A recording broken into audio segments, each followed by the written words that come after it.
स्वातंत्र्य दिन म्हणजेच 15 ऑगस्ट होय. आपला स्वातंत्र्य दिन साजरा करण्यासाठी आपण इथे जमलेलो आहोत.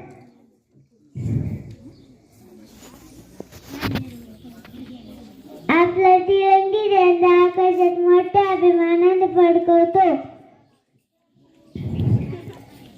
कारण आपण स्वतंत्र आहोत.